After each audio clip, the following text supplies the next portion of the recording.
And FEMA isn't the only agency in the federal government looking to trim the fat. In fact, it's part of a much bigger goal that the Trump administration has pushed since taking over in January. Scripps News Deputy Political Director Joe St. George here with more on the administration's efforts and plans, and he joins us now live from Capitol Hill. And Joe, a number of developments in the past 24 hours. Where to begin?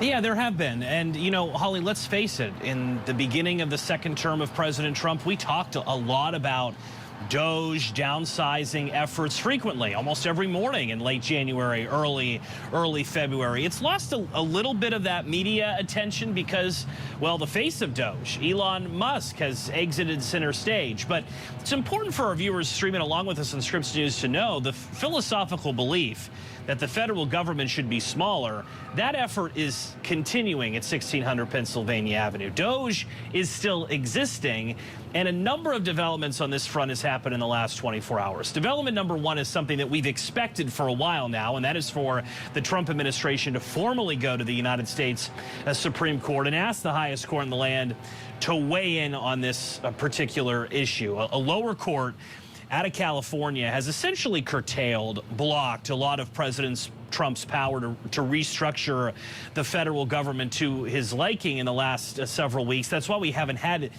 many developments on this front. But the Trump administration now has officially made that request. Those suing the federal government, suing to block President Trump's power, they have about a week to respond to the Trump administration's request. So we're not going to get immediate action from the Supreme Court here, but we eventually do expect the highest court in the land to weigh in. And that will be welcomed relief for federal workers around this country, because there has been a little bit of they've been a little bit in limbo, really, for the last several months. You have some federal workers wondering, wait a minute, is DOGE able to do that? Is that employee that I used to work with, are they really fired? Are they going to come back? What about that deferred resignation program in which you have some federal workers still receiving paychecks but not working right now?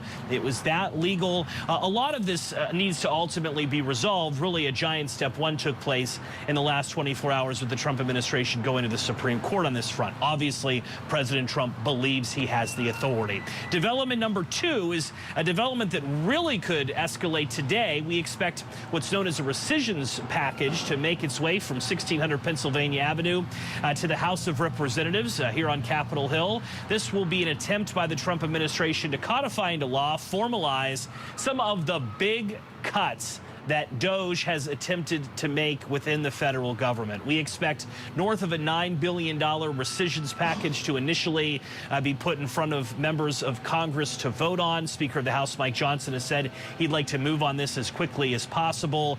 This would end the legal fight regarding, well, can the president do this? Can he not? Because this would be getting Congress involved in the process. And critics of the effort to downsize the federal government have been saying for months now, wait a minute, doesn't Congress control the purse strings? This will be an attempt by Congress to control the purse strings and officially gut, if you will, USAID, as well as other programs deemed necessary by the Trump administration. So, Holly, bottom line, yes, Elon Musk doesn't have a formal role at 1600 Pennsylvania Avenue anymore, but the effort to enact DOGE, downsize the federal government, that's continuing.